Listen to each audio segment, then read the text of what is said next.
నామముకు వందనాలు. ఈ దయలో మీ కృపలో ఈ భూమి మీద మనగలుగుతున్నాము. మీరు ఇచ్చిన రక్షణను అనుభవిస్తున్నాము. ఈ రక్షణ మాకు ఎలా వచ్చిందంటే మీరు మా కొరకు సిలువలో మరణించడం ద్వారా, మా పాపములకు ప్రాయశ్చిత్తం చేయడం ద్వారా, అంతేకాదు మేము మీ నామములో విశ్వాసం ఉంచడం ద్వారా రక్షణ వచ్చింది. ఆ రక్షణ పొందుకున్న మమ్మల్ని బట్టి లేదా పొందుకున్న మేము మీకు కృతజ్ఞతాస్తులు చెల్లిస్తున్నాము.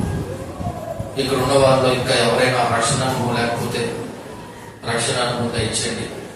ఒకవేళ మీ కృపలో ఎవరైనా రక్షింపబడితే ఇంకా విశ్వాసంలో స్థిరపరిచి కొనసాగింప చేయండి.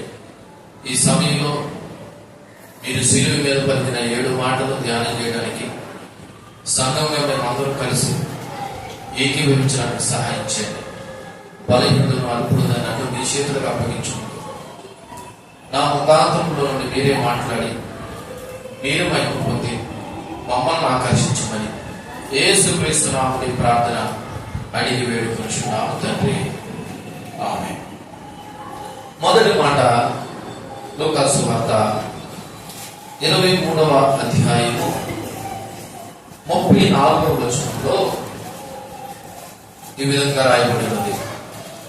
లూకా సువార్త 23వ అధ్యాయము 34వ వచనంలో యేసు, తండ్రి వీరేమి చేయించున్నారో వీరెరుగురు కనుక వీరిని క్షమించమని చెప్పెను. వారు ఆయన వస్త్రములు పంచుకొనుటకై చీట్లు వేసిరి. సో ఈ మొదటి మాట యేసు ప్రభు సిలువలో పలికిన 7 మాటల్లో మొదటిది. మీరు గమనించారా లేదా? అక్కడ 33వ వచనంలో వారు కపాలమనబడిన స్థలములకు వచ్చినప్పుడు అక్కడ కుడివైపున ఒకనని ఎడమ వైపున ఒకనని ఆ నేరస్తులను ఆయనతో కూడా సిలువ వేసింది. సిలువ వేసినంటే ఏంటి? అప్పుడు సిలువ మీద నిలవబెట్టారు. యేసు ప్రభు మధ్యలో ఉన్నారు. ఆ పక్కన ఈ పక్కన 2 నేరస్తులను కూడా సిలువ వేశారు. ఇప్పుడు ఆకాశానికి భూమికి మధ్యన వేలాడబడుతున్న తండ్రి అయినటువంటి దేవుడితో తను మాట్లాడుతున్న మాటలు కుమారుడైన యేసుక్రీస్తు ఇక్కడ కొన్ని మాటలు మాట్లాడుతూ ఉంటాడు, కనపడుతూ ఉన్నాయి. అందులో ఆయన మొట్టమొదటిగా సంబోధించిన మాట ఏంటంటే తండ్రి అని సంబోధించాడు. ఎవరిని? పరలోకమందున్న తండ్రి. ఎవరు సంబోధించాడు అనే ఒక విషయాన్ని ఆలోచన చేసినప్పుడు అక్కడ ఈయన పట్ల ప్రవర్తిస్తున్నవారు, ఒక మాటలో చెప్పాలంటే ఆయన అప్పగించిన యోధా మొదలుకుని, ఇందాక మనం ధ్యానం చేసినట్లు ప్రధాన యాజకులు మొదలుకుని, ప్రజల యొక్క పెద్దలు మొదలుకుని, లేదా వాళ్ళతో పాటు జనసమూహం మొదలుకుని, ఆఖరికి చివరికి ఈ రోమా సైనికులు కూడా మొదలుకుని వీళ్ళందరినీ కూడా క్షమించమని ప్రభు ఏం చేస్తాడంటే ఒక ప్రార్థన చేస్తున్నాడు. ఈ స్థితిలో ఉండి కూడా, ఏ స్థితిలోనూ ఆయన సిలువలో ఉండి కూడా ఎవరి గురించి ప్రార్థన చేస్తున్నాడంటే తన పట్ల అన్యాయంగాను అక్రమంగాను అవిధేయులుగాను ప్రవర్తించిన వారిని క్షమించమని యేసు ప్రభువు వారిని కోరుతా ఉన్నాడు. యేసు ప్రభు మత్తయి సువార్త 5వ అధ్యాయము 44వ వచనంలో ఈ విధంగా మాట్లాడడం జరిగింది. మత్తయి సువార్త 5వ అధ్యాయము 44వ వచనంలో, నేను మీతో చెప్పునేమనగా మీరు పరలోకమందున్న మీ తండ్రికి కుమారులై ఉన్నట్లు మీ శత్రువును కూడా ప్రేమించండి, మిమ్మల్ని హింసించు వారి కొరకు అని ఎవరు చెప్పారు? ఈ మాటలో యేసు ప్రభు చెప్పాడు అక్కడున్న జన సమూహంతో. మరి చెప్పిన వాడు పాటించాలా లేదా? ఏమని చెప్పాడు ఆయన? పరలోకమందున మీ తండ్రికి మీరు కుమారులై ఉండాలంటే మీరు మీ శత్రువును మొదలుగా ప్రేమించండి, మిమ్మల్ని హింసించే వారి కొరకు ఏం చేయాలా? ఆయన చెప్పిన దాన్ని ప్రాక్టికల్ గా అనగా ఆచరణలో ప్రార్థన చేస్తున్నాడు. ఎందుకంటే తమ పట్ల అలాగే అక్కడ ప్రవర్తించిన వారు ఉన్నారు కాబట్టి ఆ స్థితిలో కూడా ఆయన ఏం చేస్తున్నాడంటే వారి నిమిత్తము ప్రార్థన చేస్తున్నాడు. ఎందుకు చేయవలసి వచ్చింది ఈ ప్రార్థన అంటే నిజానికి పాపము వాళ్ళ చర్యలు యేసు ప్రభువును బాధపడుతున్నట్లే కనబడుతున్నా వాళ్ళకి ఆధ్యాత్మిక సత్యాలు తెలియలేవు. ఎవరికి? రోమా సైనికులు కానీ, అక్కడ ఉన్న ప్రధాన యాజకులు కానీ, లేదా ప్రజల పెద్దలు కానీ, ఆఖరికి ఇశ్రాయేలు యోధాకు కానీ ఆధ్యాత్మిక సత్యాలు తెలియక వాళ్ళు యేసు ప్రభువుని ఏం చేశారంటే బాధ పెట్టారు. అలా బాధ పెట్టబడ్డ కారణం ఏంటంటే కొరింథీయులకు రాసినటువంటి 2వ పత్రిక 4వ అధ్యాయము 4వ వచనం ఒకసారి చదువుదాం. అపోస్తలుడైన పౌలు కొరింథీ సంఘానికి రాసిన 2వ పత్రిక 4వ అధ్యాయము 4వ వచనము, దేవుని స్వరూపి అయిన క్రీస్తు మహిమను కనుపరుచు సువార్త ప్రకాశం వారికి ప్రకాశింపకుండా నిమిత్తము ఈ యుగ సంబంధమైన దేవత అవిశ్వాసులైన వారి మనోనేత్రాలకి రుగ్గుతనం కలుగు చేశాడు. కాబట్టి అక్కడ వాళ్ళ ఆ విధంగా యేసు ప్రభు పట్ల ఏం చేశారంటే ప్రవర్తించారు. సో వాళ్ళు తెలియకుండా ఆ విధంగా చేస్తున్నారు కాబట్టి ఆ విషయం ఎవరికి తెలుసు? యేసు ప్రభుకు తెలుసు. కాబట్టి తండ్రి వీరేమి చేయుచున్నారో వీరికి తెలియదు కాబట్టి వీరిని క్షమించమని ఆయన ప్రార్థన చేశాడు. అంతేకాదు పాత నిబంధన లేఖనాల ప్రకారము సంఖ్యాకాండము 15వ అధ్యాయము 27వ వచనాన్ని కూడా ఒకసారి చదువుదాం. సంఖ్యాకాండము 15వ అధ్యాయము 27వ వచనంలో కూడా ఒకసారి ఆలోచన చేస్తే, ఒకడు పొరపాటున పాపము చేసిన యెడల వాడు పాప పరిహారార్థ బలిగా ఏడాది ఆడు మేక పిల్లను తీసుకుని రావలను. పొరపాటున యెహోవా సన్నిధిని దాన్ని చేసును గనుక తెలియకే పాపము చేసి వారి నిమిత్తము యాజకుడు ఏం చేయాలా? ప్రాయశ్చిత్తం చేయును. వారి నిమిత్తము ప్రాయశ్చిత్తం చేయడం వలన వారి క్షమాపణ నొందును. అంటే వాడు తెలియక చేశాడు కాబట్టి దేవుడు వాళ్ళకి ఏం చేయమన్నాడంటే, తండ్రి మీరు ఏం చేస్తున్నారో మీకు తెలియదు కాబట్టి వీళ్ళు క్షమించమని ప్రార్థన చేశాడు. దేవునికి మహిమ కలుగును గాక. సో ఈ సందర్భంలో మరొక పని ఏం చేశారంటే, వాళ్ళు దేవుని యొక్క వస్త్రాలు ఏం చేస్తున్నారు? పంచుకున్నారు. ఆ రోజుల్లో రోమా సైనికులు ఆ విధంగా చేయుట ఒక ఆనవాయితీ అంట. సరే, వాళ్ళకి ఆనవాయితీ అనిపిందేమో కానీ ఇక్కడ ఒక ప్రవచన నెరవేర్పు జరిగింది. కీర్తనలు 22వ కీర్తన 18వ వచనం కానీ మనం చదవగలిగినట్లయితే అక్కడ రాయబడిన మాట యొక్క నెరవేర్పు కనపడది.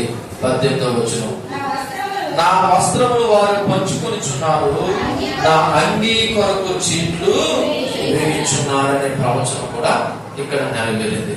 సో యేసు ప్రభు మాట్లాడిన మొదటి మాట ఏంటంటే, తండ్రి వీరేమి చేయుచున్నారో వీరెదురు కనుక వీరిని క్షమించుమని ఆయన తండ్రి దేవుణ్ణి ప్రార్థన చేశాడు. ఈ మాటలో నుండి మనం నేర్చుకోవాల్సిన కొన్ని విషయాలు జ్ఞాపకం చేస్తాం. మొదటిగా ఈ మాట ద్వారా మనము ఏ స్థితిలో ఉన్నా అవతల వారు మనకి ఎంత అన్యాయం చేసినా క్షమించే గుణం మనకి ఉండాలి. మళ్ళీ చెప్తున్నాను, మనము ఏ స్థితిలో ఉన్నా అవతల వారు మన పట్ల ఎంత అన్యాయంగా అక్రమంగా ప్రవర్తించినా అవతల వారు మనం ఏం చేయగలగాలి? క్షమించాలి. మొన్నటి దినాన్న మరణం పొందిన దైవజనుడి యొక్క భార్య ఏమని చెప్పింది? నేను వాళ్ళని క్షమించానని చెప్పింది. ఎందుకంటే ఇది దేవుని యొక్క లక్షణం. కానీ మనం అవతల వారు చిన్న మాట అంటే, ఎట్టి పరిస్థితుల్లో నేను లేదా అతన్నే క్షమించను, నేను ఆవిడన్న మాటలు మర్చిపోతాను అనుకుంటున్నారా అన్నట్టుగా మాట్లాడుతున్నారంటే ఇప్పుడు ఇంకా మనలో ఏ గుణం లేదన్నమాట. ఒక్కసారి ఆలోచన చేద్దాం. యేసు ప్రభువుకు వాళ్ళు కలిగి చేసినటువంటి ఆ యొక్క శ్రమతో పోల్చుకుంటే నువ్వు పడ్డ మాటలు లేదా నువ్వు అనుభవించిన శ్రమ పెద్ద ఏమైనా ఎక్కువ? మరి అంత శ్రమ అనుభవించిన యేసు ప్రభువే అక్కడ వాళ్ళని క్షమించమని అడిగితే మరి నువ్వెందుకు నీ పొరుగు వారిని క్షమించలేకపోతున్నావన్న ఒక ప్రశ్న మనం వేసుకోవాలి. దేవుని వాక్యాన్ని బట్టి నువ్వు ఇతరులను క్షమించలేకపోతున్నావు అంటే నువ్వు ఇంకా మార్పు నీలో కలగలేదని అర్థం. మందిరంలోకి వచ్చి కూర్చున్నంత మాత్రాన్ని నువ్వు ప్రభు బిడ్డ కాలేదు, ప్రభు లక్షణాలు నీలో ఉన్నప్పుడే నువ్వు ప్రభు బిడ్డవవుతావు. కాబట్టి క్రైస్తవులైన మనకి ఏమో ఉండాలి అక్కడ? దేవుడు కుమారుడే తన పట్ల అన్యాయంగా అక్రమంగా ప్రవర్తించిన వారిని ఏమని ప్రార్థన చేస్తున్నాడు తండ్రితో? వీళ్ళు తెలియక చేస్తున్నారు, వీళ్ళని క్షమించమన్నాడు. ఒకవేళ కొన్నిసార్లు మన పట్ల తెలుసుండి కావాలని చేస్తే వారి విషయంలో వేరే విధంగా ప్రవర్తిద్దాం, కానీ ఒకవేళ ఎవరైనా మన పట్ల పొరపాటున అన్యాయంగా అక్రమంగా ప్రవర్తిస్తే మనం ఏం చేయాలంటే క్షమించాలి. రెండవది, ఇతరుల యొక్క అజ్ఞానాన్ని కూడా అర్థం చేసుకోవాలి. వాళ్ళు జ్ఞానంతో చేశారా అజ్ఞానంతో చేశారా మనం ఏం చేయాలి? అర్థం చేసుకోవాలి. దేవుని బిడ్డలు మనం అర్థం చేసుకోకపోతే ఇంకెవరు అర్థం చేసుకుంటారు? మూడవది, ఈయన ఒక మధ్యవర్తత్వాన్ని వహించి ఒక ప్రార్థన చేశాడు. ఎవరు? యేసుక్రీస్తు. తండ్రి అయిన దేవునికి అక్కడ ఉన్న మనుషులకి ఒక మధ్యవర్తిగా ఆయన ఏం చేశాడంటే ప్రార్థన చేశాడు. అది కూడా అక్రమంగా తన పట్ల ప్రవర్తించిన వారిని బట్టి ఏం చేశాడంటే ఆయన ప్రార్థన చేశాడు. నాలుగోది, క్రీస్తు లాంటి వైఖరి మనము కలిగి ఉండాలి. ఏంటంటే వైఖరి?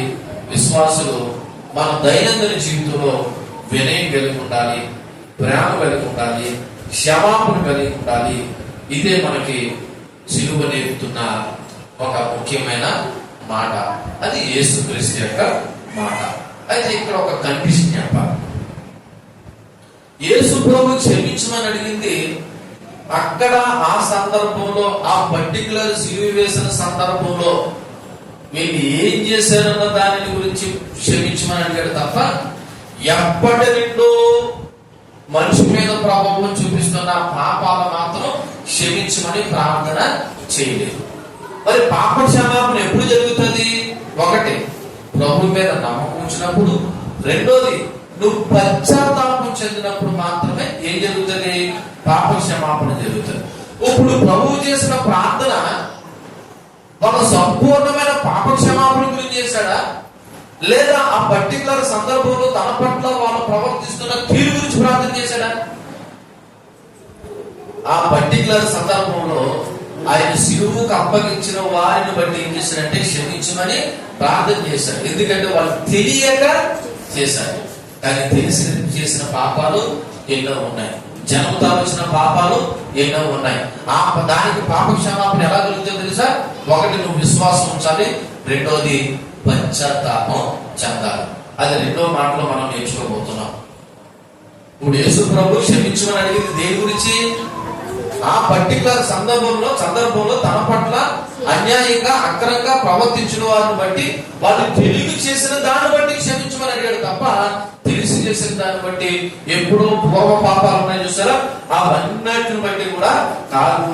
పూర్తి క్షమాపణ అనేది ఎప్పుడంటే పశ్చాత్తాపము, రెండవది యేసు ప్రభు మీద నమ్మకం కలిగినప్పుడే. అందుకే ఒకసారి మత్తయి సువార్త 3వ అధ్యాయము 2వ వచనం చదవండి. మత్తయి సువార్త 3వ అధ్యాయము 2వ వచనం. పరలోక రాజ్యం సమీపించున్నది కాబట్టి మారు మనసు పొందుడి అని యోదయాజ్ఞంలో ప్రకటించబడుతుంది. అలాగే లూకా సువార్త 24వ అధ్యాయము 47వ వచనం చదవండి. 24వ అధ్యాయము మత్తయి సువార్త 24వ అధ్యాయం లూకా సువార్త 24వ అధ్యాయము 47 యెరూషలేము మొదలుకొని సమస్త జనములలో ఆయన పేరట మారు మనసును పాప క్షమాపణ ప్రకటించబడి అనేది రాయబడినది. ఎందుకంటే ఎవరైతే మారు మనసు పొంది పాప క్షమాపణ పొందుతారో, పశ్చాత్తాపం చెందుతారో వారికి ఏం కలుగుతుంది? పాప క్షమాపణ కలుగుతుంది. సో ఈ మొట్టమొదటి మాటలో ఉంటే మనం నేర్చుకోవాల్సిన విషయం ఏంటంటే యేసు ప్రభు వారు క్షమాపణ కలిగి ఉన్నారు. కాబట్టి మనం కూడా ఇతరుల పట్ల ఏం కలిగి ఉండాలా? క్షమాపణ కలిగి ఉండాలా. రెండోది, పూర్తి క్షమాపణ అనేది ఎప్పుడు కలుగుతుందంటే మనం ప్రభు మీద నమ్మకం ఉంచి పశ్చాత్తాపం చెందినప్పుడు మనకి పూర్తి మారు మనసు రక్షణ అనుభవం కలుగుతుంది. సో యేసు ప్రభు సిలువలో పలికిన ఈ మాటను బట్టి నువ్వు నేను నేర్చుకోవాల్సిన విషయం ఏంటంటే మనకు ఏ గుణం కలిగి ఉండాలి? క్షమాపణ. ఈ మాటలు సంవత్సరాలు వింటున్నాం కానీ ఇప్పటికీ మనలో లేనిది ఏంటంటే క్షమాపణ. మరి ఇంకెన్ని సంవత్సరాలు నువ్వు సిలువలో పలికిన 7 మాటలు వింటే నువ్వు క్షమాపణ నేర్చుకుంటావు అన్నది ఒకసారి ఆలోచించే. నీలో క్షమాపణ లేకపోతే ఇతరులు క్షమించే మనసు లేకపోతే నీకు దేవుని యొక్క లక్షణము లేదు అనే విషయం మనము అర్థం చేసుకోవాలి. కాబట్టి ఈ మొదటి మాటను నేను ముగిస్తున్నాను. ఈ మొదటి మాటల నుండి మనం నేర్చుకోవాల్సిన విషయం మరొక మారు నేను గుర్తు చేస్తున్నాను. మనము క్షమాపణ కలిగి ఉండాలి. ఏం కలిగి ఉండాలి? క్షమాపణ కలిగి ఉండాలి. ఎవరి పట్ల? ఆఖరికి అందరి పట్ల, నిన్ను హింసించు వారి పట్ల కూడా నువ్వు ఏం కలిగి ఉండాలంటే క్షమాపణ కలిగి ఉండాలి. దేవుడి మాట మన మొదటి మాట వెంబడిలో దీవించును గాక. ఆమేన్. లోకాసు సువార్త 23వ అధ్యాయము 43వ వచనాన్ని చదువుతాం. లోకాసు సువార్త 23వ అధ్యాయము 43వ వచనంలో, అందుకు ఆయన వానితో, నేడు నీవు నాతో కూడా పరదేశంలో ఉందని నిశ్చయముగా నీతో చెప్పుచున్నాను. ఈ మాట యేసు ప్రభువుకి ఆయన ప్రక్కన సిలువ వేయబడినటువంటి ఇరువులో ఒక దొంగకి మధ్య జరిగినటువంటి ఒక ప్రత్యేకమైన సంభాషణ. ఇరువురు దొంగలతో ఈ మాట చెప్పలేదు. అందులో ఉన్న ఒక దొంగ, చాలా మంది ఏమంటారంటే కుడి వైపు ఉన్న దొంగ అని అంటారు. సరే, ఏదో దొంగ మొత్తానికి ఒక దొంగతో యేసు ప్రభు ప్రత్యక్షంగా పలికిన ఒక సంభాషణ గురించి చెప్తూ ఉంది. యేసు ప్రభు అంత బాధలో ఉండి కూడా పక్కోడితో సంభాషించడానికి ఇష్టపడుతున్నారు. చూడండి, మనం బాధలో ఉంటే సిరాకు పడిపోతాం. నువ్వు నాతో అసలు మాట్లాడు. బాధలో ఉన్న వాళ్ళకి ఏదైనా పని చెప్తే ఇంకా ఏమొచ్చేది, పిప్పి రేగిపోతుంది. కానీ ఎంత బాధలోనూ ఉండి కూడా ఈయన ఏం చేస్తాడు తెలుసా? పక్క వాళ్ళతో సంభాషించడానికి ఇష్టపడుతున్నాడు.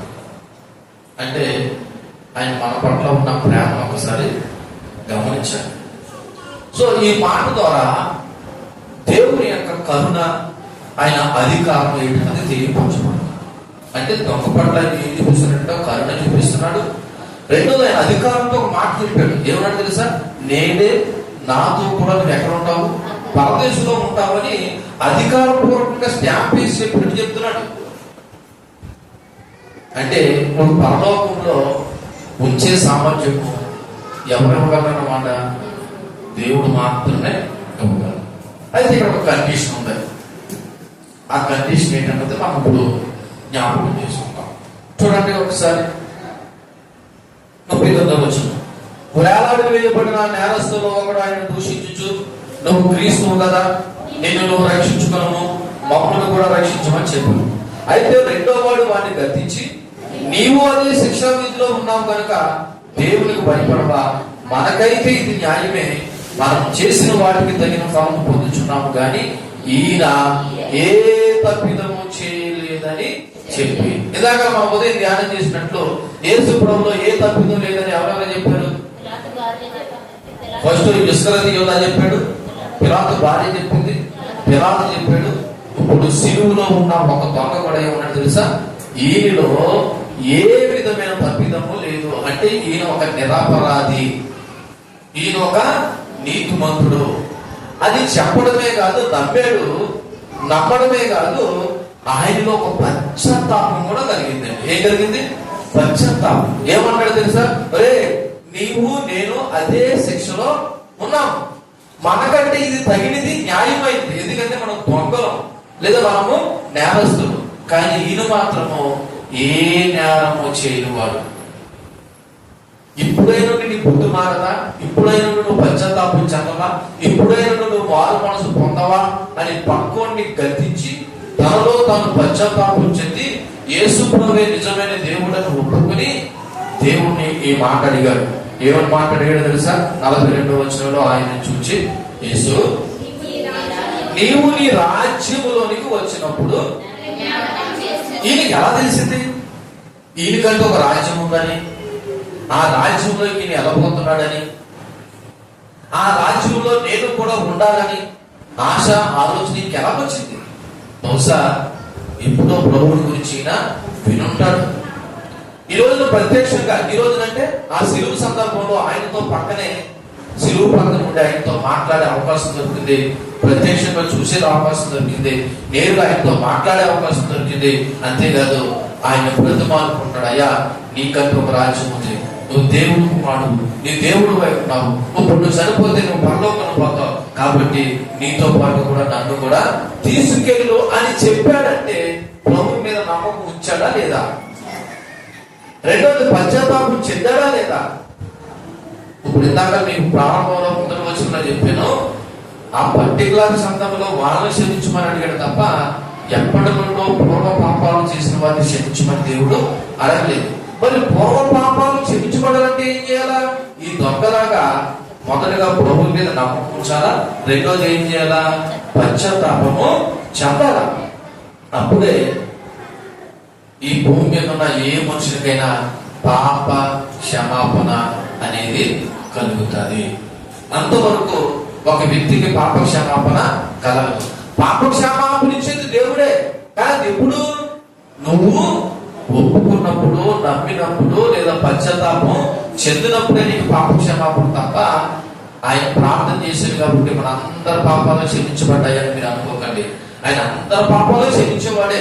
కానీ నువ్వు పశ్చాత్తాపం చెందాలి, నువ్వు ప్రభు మీద ఉంచాలి, నమ్మకం ఉంచాలి. ఆ పని ఎవరు చేశాడంటే ఈ రెండవ దొంగ చేశాడు. అందుకే బాప్తీసు కూడా తీసుకోకుండానే ఎక్కడికి వెళ్ళాడు? పరదేశికి వెళ్ళాడు. ఇప్పుడు నాకు ప్రశ్న, ఇక్కడ చాలా మంది బాప్తీసు తీసుకున్నారు. మరి బాప్తీసు తీసుకున్న మీరు నమ్మి బాప్తీసు తీసుకున్నారో, అందరూ తీసుకున్నారు కాబట్టి తీసుకున్నారో, ఒకవేళ తీసుకున్న మీరు పరలోకానికి వెళతారనే నిశ్చయత నమ్మకం ఉందో లేదన్నది ఒకసారి ఆలోచన చేయాలి. ఈయన మనకులాగా ప్రార్థన కూడికలకు వెళ్ళలేదు, సంఘ సహవాసంలో పాల్పొక్కులు పొందుకోలేదు, పాటలో పాడలేదు, వాక్యము కూడా ప్రత్యక్షంగా వినలేదు. కానీ ఒక అనుభవం అయితే తనకు ఎదురయ్యింది. నేను పాపినని గుర్తిరిగాడు, పాప క్షమాపణ పొందాలనుకున్నాడు, యేసు ప్రభువే నిజమైన దేవుడని ఒప్పుకున్నాడు, పశ్చాత్తాపం చెందాడు, ప్రభువును వేడుకున్నాడు. ప్రభా, ఈ రాజ్యంలో కూడా నన్ను జ్ఞాపకం చేసుకోమని పలికాడు. ఇప్పుడు చెప్పండి, ఏ రాజ్యం ముఖ్యమో? ఈ రాజ్యం ముఖ్యమా? పరసమానమైన రాజ్యం ముఖ్యమా? మరి పరసమానమైన రాజ్యం ముఖ్యమైతే నువ్వు చేయవలసిన ప్రార్థన ఏంటో తెలుసా?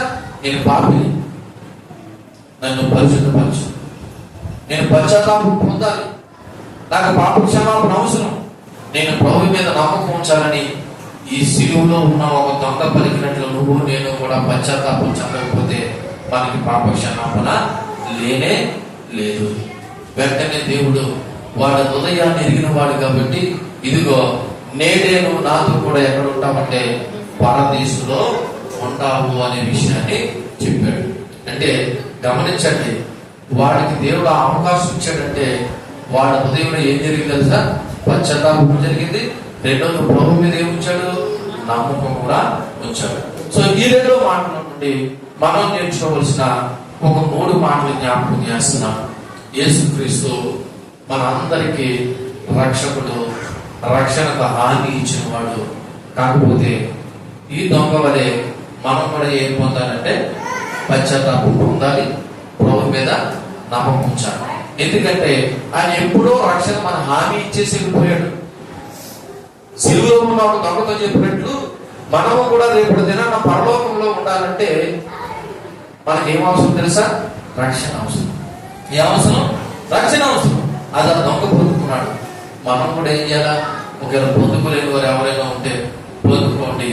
ఆ రక్షణ దేవుడు మనకి ఇచ్చాడు. రెండోది, ఈ సమయంలో దేవుడు కృప దొంగ పట్ల కనపడుతుంది. ఆయన ఎంత కృప చూపించాడు తెలుసా? నువ్వు దొంగవు కదా, నువ్వు నేరస్తువు కదా, నువ్వు నాతో పాటు పరలోకంలో ఉండడం ఏంటి అని అనలేదు. ఆయన ఎంత ఘోర పాపి అయినా ప్రభువా నన్ను క్షమించు అని పశ్చాత్తాపం దీంతో మాట్లాడి తెలియదు, పనికి తెలియదు, ప్రార్థన చేస్తే వాడికి ఎటువంటి వాడైనా సరే దేవుడు ఏం చేస్తాడు? క్షమిస్తాడు. కానీ అది హృదయపూర్వకమైన సంభాషణ ఉండాలి, నిజమైన పశ్చాత్తాపం ఉండాలి. కాబట్టి దేవుడు కృప ఆ దొంగ రక్షణలో నడిపించింది.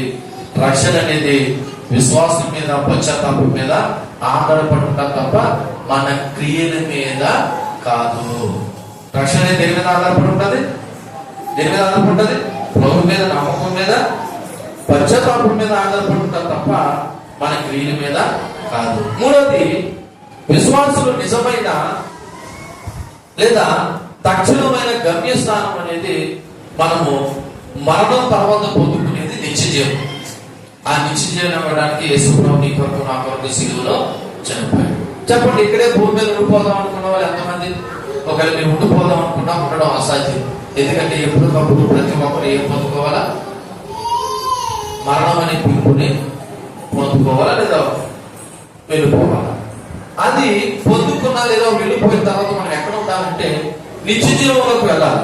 ఆ నిత్య జీవాన్ని ఇచ్చే నిశ్చేత ఎవరంటే యేసుక్రీస్తు మాత్రమే. అందుకే సిలువలో ఉన్న దొంగతో ఏమన్నా తెలుసా? నేడేమో నాతో కూడా ఎక్కడ ఉంటాము? పరదేశంలో ఉంటామని ఆ దొంగకి ఏం ఇచ్చాడు తెలుసా? ఒక భరోసా ఇచ్చాడు, ఒక నిశ్చేత ఇచ్చాడు, ఒక హామీ ఇచ్చాడు. అదే హామీ ఏముందిన ఈ భూమి మీద ఉన్న ఈ సమయంలో ఇక్కడున్న నీకు నాకు కూడా ఇస్తున్నాడు. నువ్వు కూడా నాతో కూడా పరదేశంలో ఉంటావు అని మనలో కూర్చోనాలంటే ఆ దొంగ వలె మనం కూడా నిజమైన పశ్చాత్తాపం చెందాలి. మరి నిజమైన పశ్చాత్తాపం ఎలా కలుగుతుంది చెప్పమంటారా? దేవుని వాక్యాన్ని వినడం ద్వారా ఏదో ఒక రోజు నేను పంట హృదయాన్ని దేవుడు ఏం చేస్తాడంటే పగలు పడతాడు. కానీ విచిత్రం ఏంటి తెలుసా? ఈరోజు దేవుని వాక్యాలు వినలేకపోవడం వల్లే మనం మారలేకపోవడం. రావడం ముఖ్యమే, కానీ వాక్యం వినడం ఇంకా ముఖ్యం. అలా వాక్యం ఉన్నప్పుడు ఏదో ఒక రోజున నీ హృదయాన్ని దేవుడు ఆకర్షించి వాక్యం ద్వారా నువ్వు ఆకర్షింపబడతావు. నీలో ఎక్కడ లేని దుఃఖం కలుగుతుంది.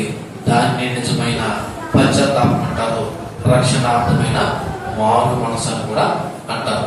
కాబట్టి దేవుడు ఈ రెండో మాటను మన విడుపుడిలో తీర్చుకోకుండా మనం అందరూ ఏం పొందాలి తెలుసా? పశ్చాత్తాపం చెందాలి, ప్రభు మీద నమ్మకము ఉంచాలి. దేవుడు ఈ మాటను కూడా మన విడుపుడిలో ఆశీర్వాదకరంగా మార్చుగాక. ఆమేన్. యోహాను సువార్త 19వ అధ్యాయము 26, 27 వచనాలు. యోహాను సువార్త 19వ అధ్యాయము 26, 27 వచనాలు. యేసు తన తల్లియు తన ప్రేమించిన శిష్యుడి దగ్గర నిలుచుండి చూసి, అమ్మా, ఇదిగో నీ కుమారుడు అని తన తల్లితో చెప్పాను. తర్వాత శిష్యుని చూసి, ఇదిగో నీ తల్లి అని చెప్పాను. ఆ గడియ నుండి ఆ శిష్యుడు ఆమెను తన ఇంట చేర్చుకున్నాడు. ఈ మూడవ మాటలో ఒక బాధ్యత, ఒక బంధము కనపడతారు. ఒక బాధ్యత, బంధం. ఏంటి బాధ్యత అంటే, యేసు ప్రభు గారి యొక్క తల్లి మరియమ్మ నిజానికి తోబుట్టువులు లేదా అంటే ఉన్నారు. కానీ యేసు ప్రభు బాధ్యత ఏంటంటే, నా తల్లిని ఒక నమ్మకమైన శిష్యుడికి అప్పచెప్తే బాగా చూసుకుంటాడు అని ఒక బాధ్యత కనపడుతుంది. బంధం ఏంటో తెలుసా? ఇప్పుడు నిజానికి ఆ శిష్యుడు అనపడుతున్న యోహానుకి యేసు ప్రభు తల్లికి శారీరకంగా ఎటువంటి చుట్టాలకో లేదు, ఒకవేళ ఉంటే ఉండని. కానీ ఇప్పుడు వాళ్ళతో ఆధ్యాత్మిక కుటుంబం అయిపోయారు. ఏ కుటుంబం అయిపోయారు? ఆధ్యాత్మికంగా. అదే శిశులు ఒక ఆమెను అక్క అక్క అక్క అంటూ ఉంటాడు. ఎంత అక్క అంటే వాళ్ళ కన్నా తోబుట్టు కంటే కూడా ఆమెను ఎక్కువగా పిలుస్తాడు. ఎలాగ వీళ్ళిద్దరు అక్కలయ్యారంటే ఆధ్యాత్మికమైన పరిచయం. ఏ పరిచయం? అలాగే మనకి కూడా చాలా మంది ఆధ్యాత్మిక వ్యక్తులు ఉంటారు. వాళ్ళు మనం ఏమంటారు తెలుసా? వరుసను బట్టి నోరారా అన్నయ్యనో అక్కనో చెల్లనో తమ్ముడనో మాట్లాడతాం. ఎందుకు ఎలా మాట్లాడతాం అంటే, ఇది దేవుడిలో ఒక కుటుంబం. దేవుడిలో ఒక కుటుంబం. కన్నవాడిని అక్కనక్కరదు, కన్నవాడిని చెల్లెని అనక్కరదు. ఆధ్యాత్మికంగా కూడా దేవుడు ఈరోజు మనకు చాలా మంది ఆత్మీయులు ఇచ్చాడు. వాళ్ళని కూడా మనం నోరు తెరిచి ఏమనొచ్చు అంటే ప్రేమతో ఒక కుటుంబంగానో ఉండొచ్చు. నిజానికి దేవుడు అదే నేర్పాడు ఇక్కడ. నిజానికి ఫస్ట్ టైం ఒక సంబంధం లేదా ఒక బాధం ఏంటో తెలుసా? ఇప్పుడు యేసు ప్రభు శిష్యుడు అనబడుతున్న యోహాను తన తల్లి ఇరువురు ఒక ఆధ్యాత్మిక కుటుంబంగా ఏర్పడి ఇంకా అంటారు, ఇక మీదట ఈమె నా తల్లి కాదు, నీ తల్లి. అమ్మా, ఇక మీదట నేను నీ కుమారుడు కాదు, ఈయనే నీకు కుమారుడని ఒక ఆధ్యాత్మికమైన కుటుంబాన్ని దేవుడు అక్కడ ఏర్పాటు చేశాడు. రెండోది, యేసు ప్రభు తన బాధ్యతను కూడా అక్కడ నెరవేర్చాడు. సో ఈ మాటలో నుండి మనం నేర్చుకోవలసిన ఒక 3 విషయాలు జ్ఞాపకం చేసుకుంటే, ఎంత బాధలోనూ కూడా యేసు ప్రభు తన తల్లి గురించి ఆలోచన చేశాడు. ఎందుకంటే అప్పటికే యేసేపు చనిపోయాడు. కాబట్టి నెక్స్ట్ నా తల్లి బాధ్యత బాగుండాలి, లేదా ఆమెను బాగా చూసుకోవాలంటే ఒక నమ్మకమైన వ్యక్తికి అప్పచెప్పాలని అంత బాధలోనూ కూడా తన తల్లి పట్ల చూపిన శ్రద్ధ మనం నేర్చుకోవాల్సిన విషయం ఏంటంటే తెలుసా, మనము కూడా ఎంత బాధలో ఉన్నా ఇతరుల పట్ల శ్రద్ధ చూపించాలి. మనం ఏమంటారు తెలుసా, నేనే పెద్ద చెప్పండి బాధలో ఉన్నాను, నీ బాధ నేనేం చూడను అన్నట్టుగా మాట్లాడతాం. మరి యేసుప్రభు ఎంత పెద్ద బాధలో ఉన్నాడు ఒకసారి ఆలోచన చేయండి. ఎంత పెద్ద బాధలో ఉన్నాడు, శిలువ మరణం పొందినంతగా. ఆకాశానికి భూమికి మధ్య వేలాడుతూ ఉండి ఎవరి గురించి ఆలోచించాడు తెలుసా, తన తల్లి గురించి లేదా ఇతరుల గురించి ఆలోచన చేయాలి. మరి దేవుని బిడ్డమైన మనం కూడా ఏం చేయాలి, నేనే పెద్ద బాధలో ఉన్నాను, నీ బాధను ఆరుస్తానా తీరుస్తానని తప్పించుకోకూడదు. మన బాధలో ఉన్నప్పటికీ పక్కడు బాధ కూడా ఏం చేయాలి తెలుసా, మనము పట్టించుకోవాలి. అదవుతుంది ఇక్కడ ఆలోచించేస్తున్నాను. ఇది రెండోది చూద్దాం. రెండోది, తల్లిదండ్రులు గౌరవించడం, కుటుంబ బాధ్యతలకు ప్రాముఖ్యత ఇవ్వడం ఇక్కడ కనపడం.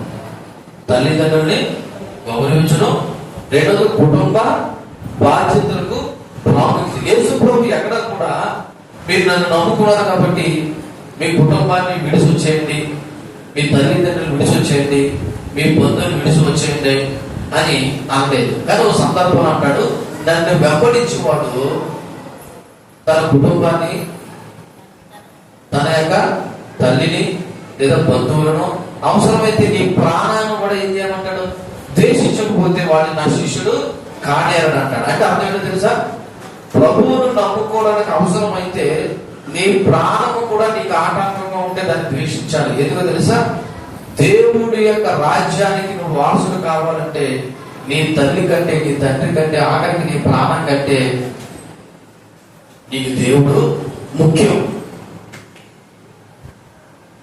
ఎట్టి సందర్భంలోనూ పెళ్ళైన తర్వాత ఎలా ఉంటది, ఏమని ఉంటది, వాళ్ళు తన తండ్రిని తల్లిని విడిచి వాళ్ళు ఏక శరీరాన్ని విడిచిపోవడం అంటే అర్థం, వాళ్ళ నుంచి సెపరేట్ అయ్యారని అర్థం అంతే తప్ప పూర్తిగా విడిచిపోవడం కాదు, అలాగని వాళ్ళు మర్చిపోవడం కాదు. ఇప్పుడు యేసు ప్రభు చనిపోయిన తర్వాత తను పరలోకానికి వెళ్ళిపోతాడు కాబట్టి తన బాధ్యత ఏంటంటే తన తల్లిని చూసుకోవడం.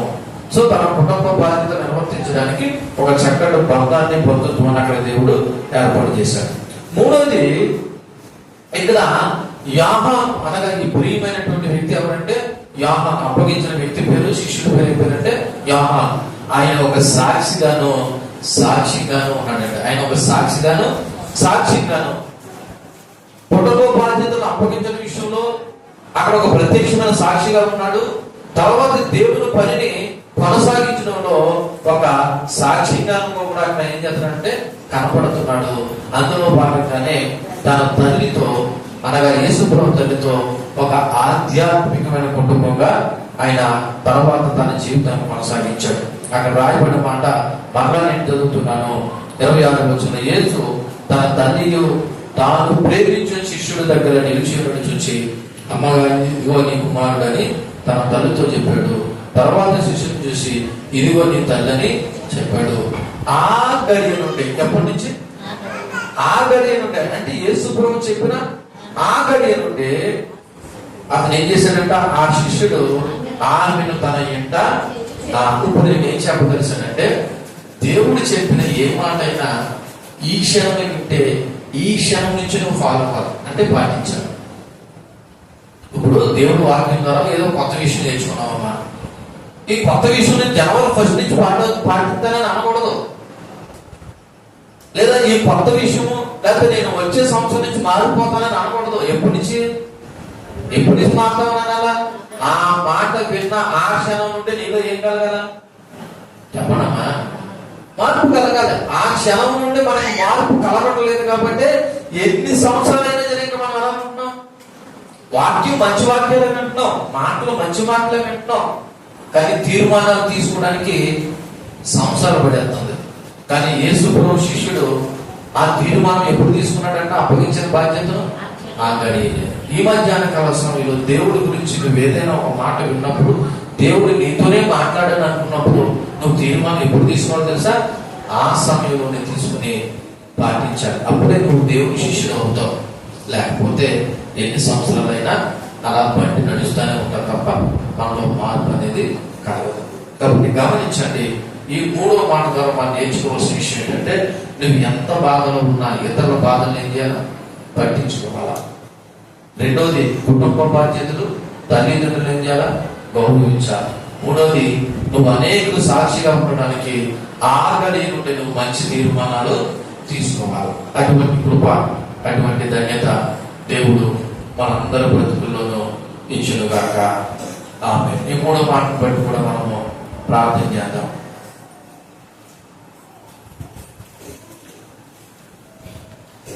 మత్తయి సువార్త 27వ అధ్యాయము 46వ వచనం చదువుతాం. మత్తయి సువార్త 27వ అధ్యాయము 46వ వచనంలో ఇంచుమించు 3 గంటలప్పుడు యేసు ఏలి ఏలి లామా సబక్తాని బిగ్గరగా కేకవేశాడు. ఆ మాటకు నా దేవా నా దేవా నన్ను ఎందుకు చెయ్యి విడిచిపోవని అర్థము. ఈ 4వ మాట ప్రభు వారు డైరెక్ట్ గా తండ్రి అయిన దేవునితో మాట్లాడుతున్నటువంటి మాట. సో ఈ మాట మానవాళి తరపున యేసు మోపిన పాప భారాన్ని హైలైట్ చేస్తున్నారు. మానవాళి తరపున యేసు మోసిన పాప భారాన్ని హైలైట్ చేస్తున్నారు. ఏంటంటే తన తండ్రి నుండి క్షణికమైన విడిబాటు లేదా ఎడబాటుని గురించి సూచిస్తాడు. ఈయన ఒక కేక వేశాడు, లామా లామా సబక్తాని బిగ్గరగా ఏం వేశాడు? కేక వేశాడు. ఈ కేక నిరాశకు సంబంధించినది కాదు, నిరీక్షణకు సంబంధించింది. అంటే నిరాశ చెంది వేసిన కేక కాదు ఇది, ఒక నిరీక్షణకు సంబంధించిన కేక. ఆ మాటకు అక్కడ రాయబడిన మాట నా దేవా నా దేవా నువ్వు ఎందుకు నా చెయ్యి విడిచితివి అనే ఒక మాట. నిజానికి ఇది ప్రవచన నెరవేర్పు.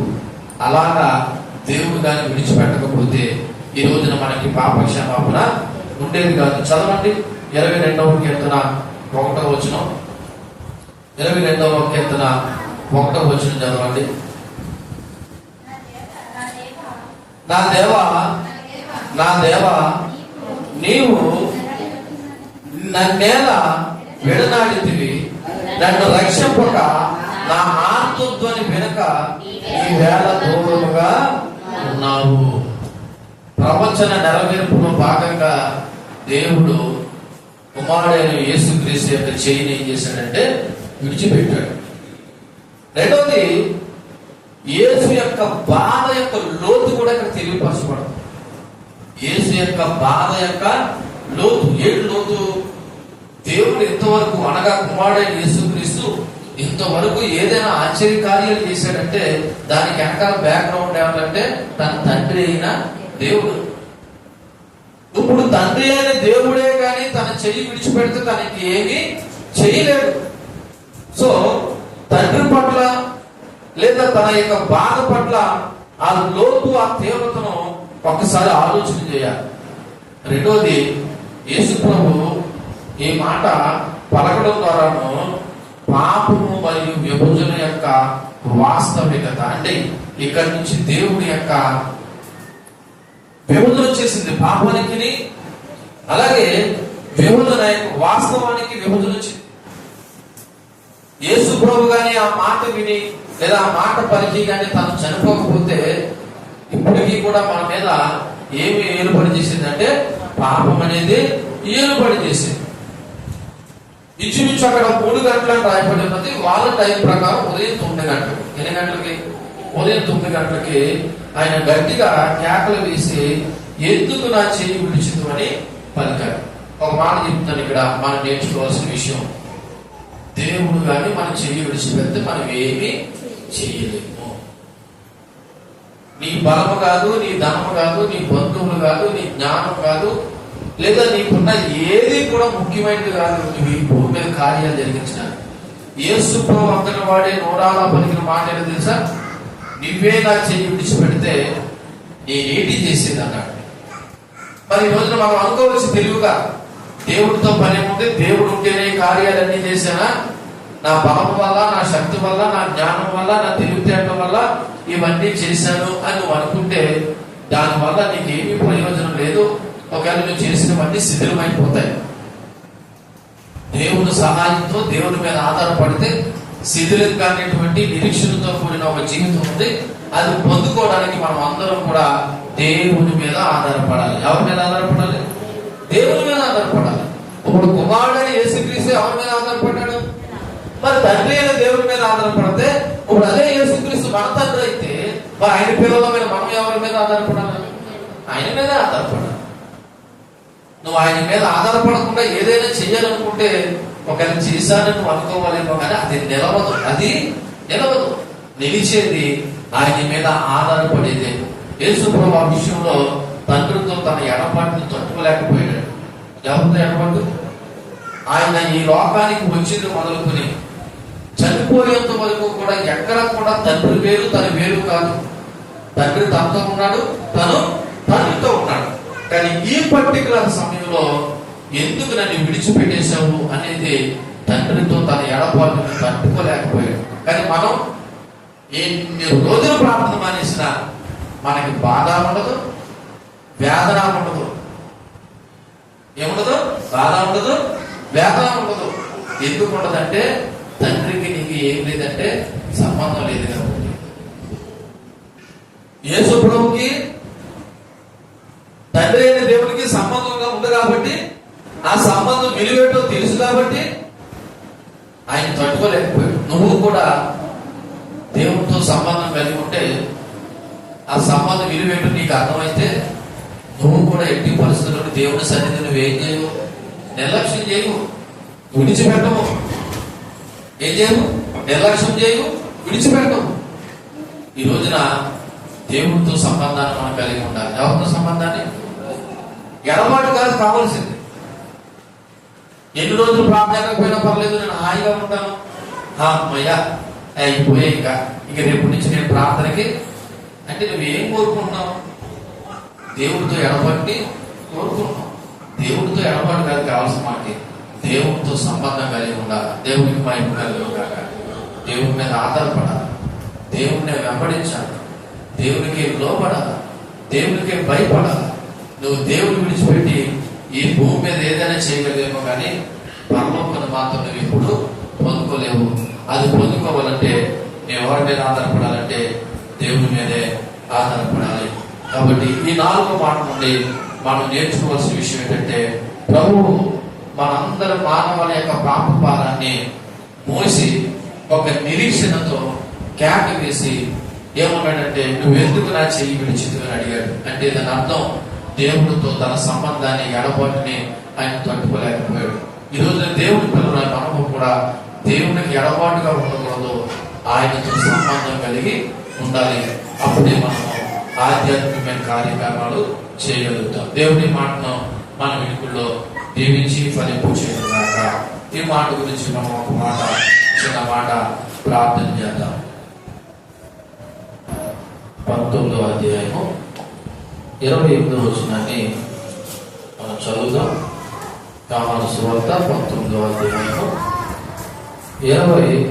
22వ వచనం. అటు తర్వాత సమస్తమును అప్పటికి సమాప్తమైనదని యేసు ఎరిగి లేఖనము నెరవేరినట్లు నేను తప్పి వచ్చున్నానని అనేను. ఈ 5వ మాట ఏంటంటే నేను తప్పి వచ్చున్నాను. ఎవరు నేనంటే యేసుక్రీస్తు దాహం వేసింది, నిజంగానే దాహం వేసింది. ఎందుకో తెలుసా? ఆయన శ్రమలు ఏ సమయం నుండి ప్రారంభించబడ్డాయి? రాత్రి నుండి. ఒకవేళ ఆయన ఉదయం వేసి ఒకవేళ మంచిగా తాగిన సిలువ ఇంచుమించి ఎన్ని గంటలకు వేశారు? ఉదయం 9 గంటలకు వేశారు. మండు టెంట్లో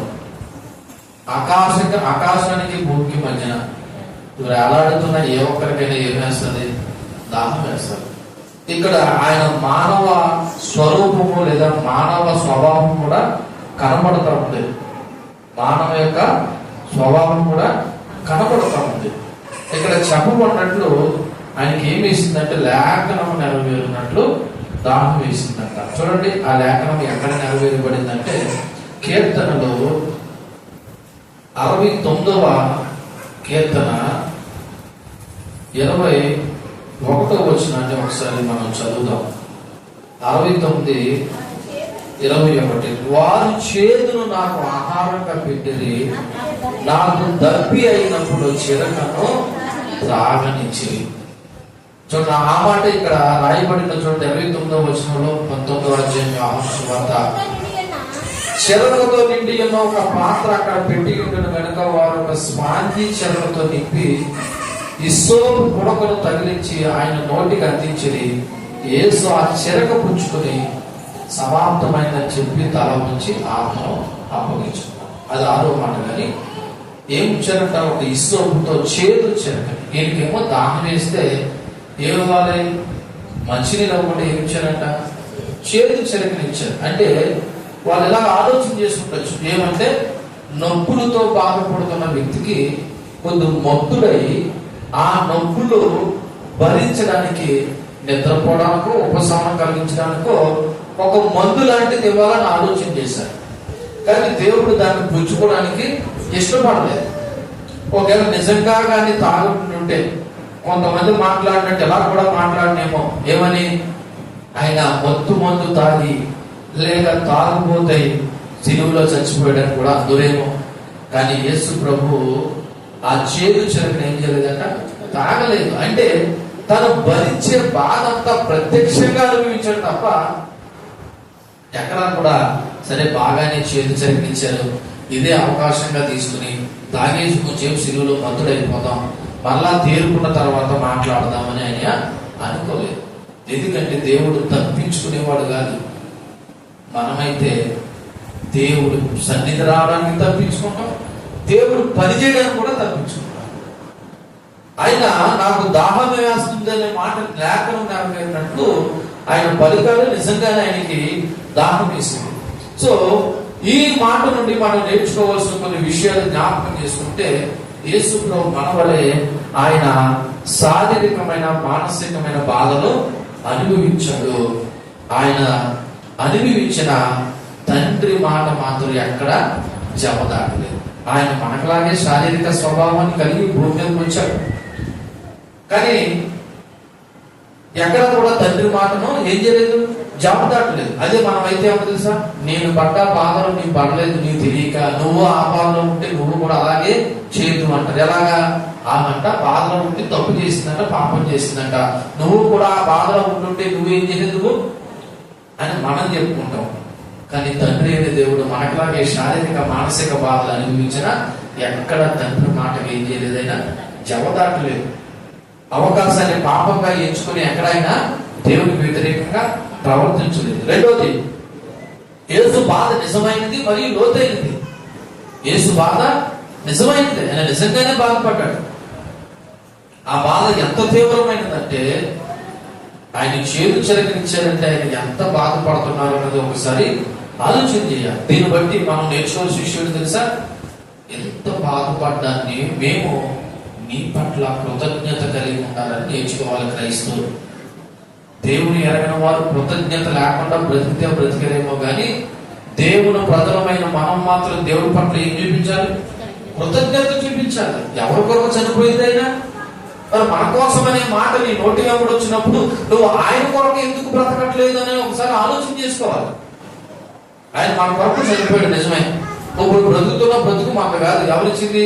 దేవుడు ఇచ్చింది. మరి దేవుడు ఇచ్చిన బ్రతుకైతే దేవుడి కొరకు ఎందుకు బ్రతకట్లేదు అంటే, ఆదివారం నాడు ఇటువంటి సందర్భంలోనూ ప్రభు మందిరానికి వస్తే నువ్వు ప్రభు కొరకు బ్రతికేమనుకున్నావా? నేను మరలా చెప్తున్నాను, నువ్వు గుడిలో కంటే గుడి బయట బ్రతికిన బ్రతికే దేవుడు కావాలి. ఎక్కడ? గుడి లోపల కంటే గుడి బయట బ్రతికిన బ్రతుకుని చూసారా? ఆ బ్రతికే దేవుడు నేను లెక్క అడుగుతున్నాను. నువ్వు ఎలా బ్రతుకుతున్నావు? నేను నీ పట్ల ఎంత త్యాగం కలిగి నీ కొరకు మరణం అయితే నువ్వు నా పట్ల ఎంత కృతజ్ఞత కలిగి ఉంటున్నావు? అసలు కృతజ్ఞత కలిగి ఉన్నావు ఎంత పొందం కాదు, దేవుడి పట్ల ఫుల్లుగా కృతజ్ఞత కలిగి ఉండాలి. అంతేకాదు ఆయన కొరకు మనము లోతైన నిబద్ధత కలిగి కూడా జీవించాలి. నేను నిజం చెప్తున్నాను, మీ అందరూ మనమందరూ నేర్చుకోవాల్సిన విషయం, నిజంగా మారు మనసు పొందిన వాడు దేవుడి కొరకే బ్రతుకుతాడు. ఎవరి కొరకు బ్రతుకుతాడు? దేవుడి కొరకే బ్రతుకుతాడు. పట్టుమని కొన్ని నిమిషాలు కూడా దేవుడి మందిరంలో ఉండడానికి నీకు ఇబ్బంది అవుతుందంటే, 10 సార్లు అటు ఇటు తిరిగి వస్తున్నావంటే, కొందరు అయితే రాలేదంటే బహుశా అందరూ ఏం పొందిన వాళ్ళు? వారు మనసు పొందిన వాళ్ళు అనుకుంటున్నారా? మారు మనసు పొందిన వారుగా. దేవుడు అంటాడు, నా గడ్డి మీద చేయి వేసిన వాడు మళ్ళా ఎక్కడ చూడదు, వెనక చూడకూడదు. ఈరోజు నువ్వు కొన్ని నిమిషాలు, కొన్ని దాంట్లో, కొన్ని రోజులు దేవుడి పట్ల నువ్వు నిబద్ధత కలిగి జీవించలేకపోతున్నావు అంటే నువ్వు మారు మనసు పొందేవడానికి లేదు. ఒక పనికి వెళ్ళినప్పుడు ఎంత కష్టమైన పని అయిపోయేదాకా ఉండట్లేదు, ఉంటున్నావు లేదా? ఒక పనికి ఒప్పుకున్నావు, ఆ పని ఎంత కష్టమైనా పని అయిపోయే వరకు, నేను పనిలోకి వెళ్ళేటప్పుడు ఇంకా ప్రారంభించేవారు లేదు, ఆ పని చూసి ఇది ఎప్పుడైపోతుందని ఆలోచన చేసేవాడు. రెండోది, ఈ పని అంతా నేనే చేయాలన్నట్టుగా ఆలోచన చేసేవాడు. ఎందుకని? పని చేతకాక ఇష్టం లేక. ఈరోజు నా ఆహారం తప్పించుకునే రావాలి తెలుసా? భర్త అంటే చేతకాక భర్తీ చేయడం ఇష్టం లేదో ఏం చేస్తా తెలుసా? 10 సార్లు దూకుతూ ఉంటారు, జ్ఞాపకం వచ్చినప్పుడు వస్తూ ఉంటారు. కానీ నిజంగా ప్రభు మీద నమ్మకం వచ్చిన వాళ్ళు కష్టమైన, ఈరోజు నేను ఎంతో చనిపోతుంటే, ఎవరి కొరకు? దేవుడి నిమిత్తం చనిపోతుంటే కనీసం మనం దేవుడి కొరకు ఇక్కడ కూర్చోడం కూడా ఇబ్బంది పడి ప్రార్థనగా రాని వాళ్ళు చాలా మంది ఉన్నారు. మరి నీ ఇబ్బంది దేవుడికి ఇబ్బంది కంటే గొప్పదైతే నిజంగా మీకు చేతులు ఎత్తి దండం పెట్టాలి. దేవుడి ఇబ్బంది కంటే మీ ఇబ్బంది గొప్పదైతే మీకు నేను చేతులు ఎత్తి దండం పెట్టాలి. ఆయన సిలువలో అంత ఇబ్బంది పడి నీ కొరకు నా కొరకు మరణం అయిపోతే నువ్వేమంటే ఇక్కడ కూర్చోడానికి నీకేమైపోతుంది? ఇబ్బంది అయిపోతుంది. రావడానికి ఇబ్బంది, కూర్చోడానికి ఇబ్బంది, ఉండడానికి ఇబ్బంది. ఇబ్బందుల మంది భక్తి చేసే కంటే నువ్వు రాకపోవడం మంచిదేమో. ఎందుకంటే యేసు ప్రభువు నమ్ముకోవడం అంత ఆషామాషి కాదు. కొద్దిగా వెల చెల్లించాలి. కొద్దిగా ఏం చెల్లించాలి? వెల చెల్లించాలి. వెల చెల్లించాలి. యేసు ప్రభు అంత వెల చెల్లించినప్పుడు మరి మనం చెల్లించే వెల ఏ పాటిది? అయినా ఒకవేళ వెల చెల్లించిన ఎవరి గురించి చెల్లిస్తున్నాం? నీ గురించి, యేసు ప్రభు గురించి ఏం కాదు. కాబట్టి ఇది నేర్చుకోవాల్సిన విషయం. మూడోది, యేసు ప్రభు ఓర్పు దేవుని ఉద్దేశం నెరవేర్చింది. ఈరోజు మనం కూడా ఓర్చుకుంటే దేవుడి పట్ల మన ఉద్దేశం కూడా నెరవేర్చబడతారు. కుమారుడైన యేసుక్రీస్తు ఓర్చుకున్నాడు. ఎవరి చెత్త నెరవేర్చాడు? తండ్రి చెత్త. ఈరోజు నువ్వు కూడా ఓర్చుకో.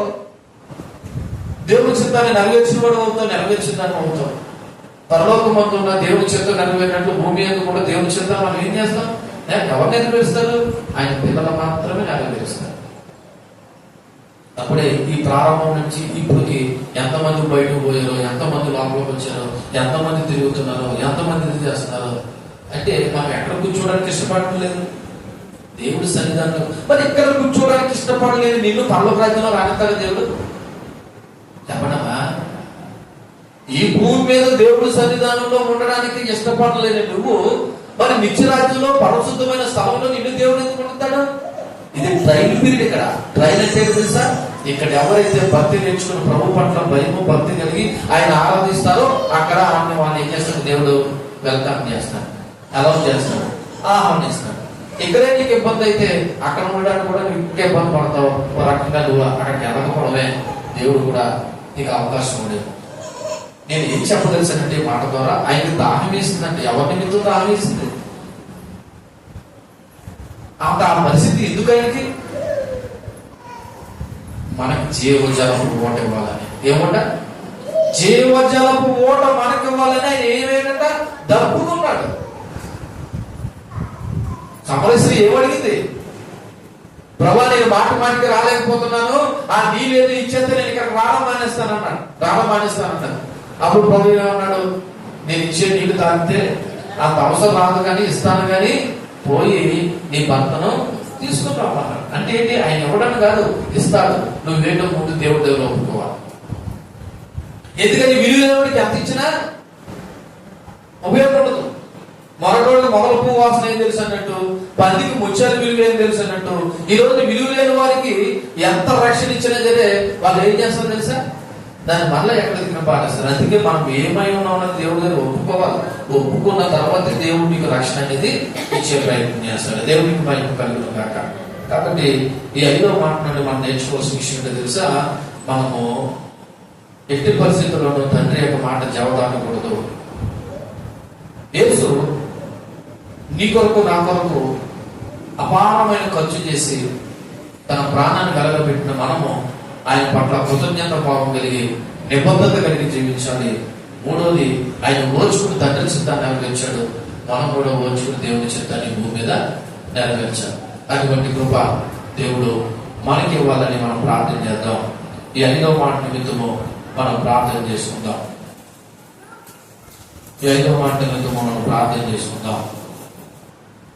6వ మాటగా యోహాను సువార్త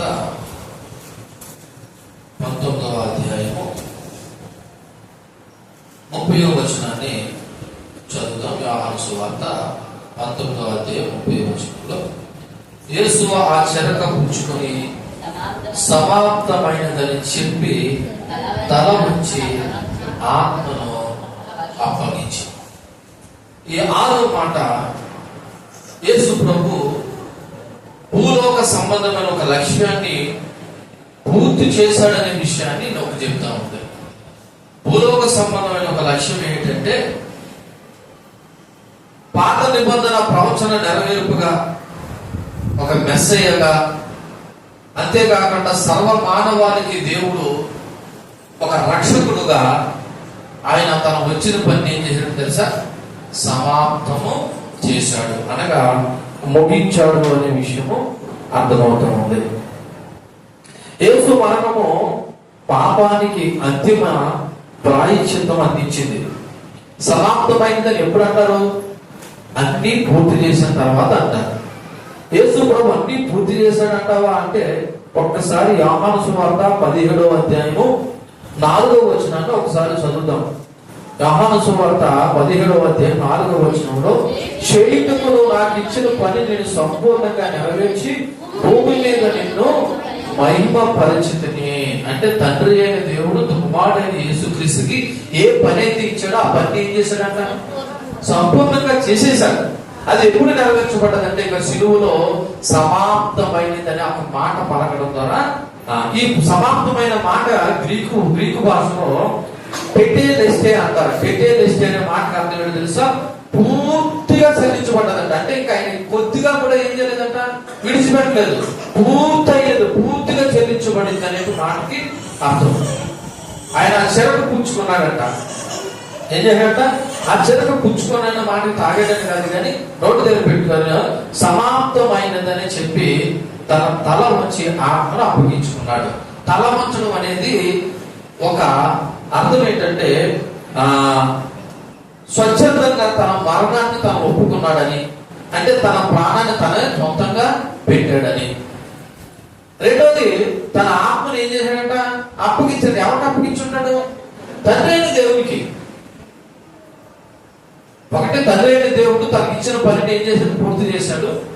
అది కూడా స్వచ్ఛందంగా తన ప్రాణాన్ని అర్పించాడు. మూడోది, తన ఆత్మను ఏం చేశాడంటే తండ్రి అయిన దేవుడికి అప్పగించాడు. చూడండి ఒకసారి యోహాను సువార్త 10వ అధ్యాయము 18వ వచనంలో తన ప్రాణం గురించి ఈ విధంగా మాట్లాడాడు. యోహాను సువార్త 10వ అధ్యాయం 18వ వచనంలో, ఎవడును నా ప్రాణము తీసుకొనడు, నా అంతటి నేనే దాన్ని పెట్టుచున్నాను, దాన్ని పెట్టడానికి నాకు అధికారం కలదు, మళ్ళా దాన్ని తిరిగి తీసుకుంటానికి కూడా నాకు అధికారం కలదు, అది నా తండ్రి వల్ల ఆజ్ఞ పొందాను. కాబట్టి ఇప్పుడు తన ఆత్మను ఎవరికి అప్పగించుకున్నాడంటే తండ్రి అయిన దేవునికి అప్పగించుకున్నాడు. అది 7వ మాట కింద జ్ఞాపకం చేసుకున్నాం. కానీ ఇప్పుడు 6వ మాటలో ఏమని చెప్పాడంటే సమాప్తమైనది. ఏం చేసి సమాప్తమైనది అన్నాడంటే తండ్రి తనకి ఇచ్చిన పనిని పూర్తి చేసి ఏం చేస్తాడు?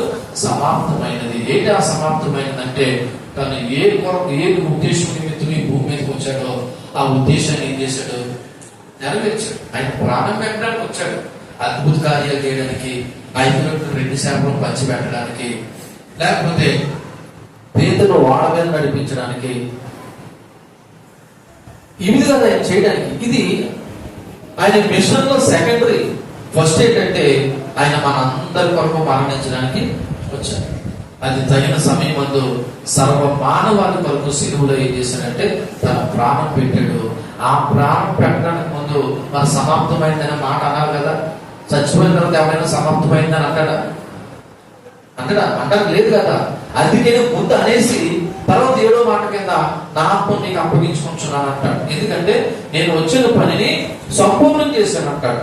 సో ఈ విషయంలో మనము కూడా ఒకసారి ఆలోచన చేయవలసిన విషయం ఏంటంటే, నువ్వు రక్షణ కార్యము, రక్షణ అనేది సమాప్తమైందా అంటే పూర్తి చేస్తున్నావా అంటే పొందుకున్నావా? అసలు ఒక వ్యక్తి ఒక విషయాన్ని సమాప్తమైందని చెప్పాలంటే పూర్తి చేయాలంటే ముందు అది పొందుకోవాలి కదా. మరి ఇప్పుడున్న మనం రక్షణ పొందుకున్నామా? మిమ్మల్ని అడుగుతున్నా, రక్షణ పొందుకోవడం అంటే మందిరానికి రావడం కాదు. రక్షణ పొందుకోవడం అంటే ఇందాక చెప్పినట్లు నీలో పశ్చాత్తాపం కలిగి ప్రభువును నమ్ముకొని ప్రభువు ఉద్దేశించిన ప్రకారంగా జీవిస్తేనే నువ్వు ఏం పొందుకున్నట్టు? రక్షణ. ఇప్పుడు ఆ రక్షణ ఏం చేయాలా? పూర్తి చేయాలి. ఏం చేయాలి? పూర్తి చేయాలి. పౌలు అంటాడు కదా, ఏమంటాడు? నా పరుగు నేను తుదముట్టించాను, నా విశ్వాసాన్ని కాపాడుకున్నాను అంటున్నాడు. ఎప్పటిదాకా కాపాడుకోవాలి? చచ్చిపోయేదాకా కాపాడుకోవాలి. ఇప్పుడు యేసు ప్రభు ఎప్పుడు పూర్తయింది? ఆయన మరణం అయితేనే ఇది సమాప్తమైనట్టు. మరి ఈ రోజున మన రక్షణ కార్యాన్ని సంపూర్ణం చేస్తున్నావా?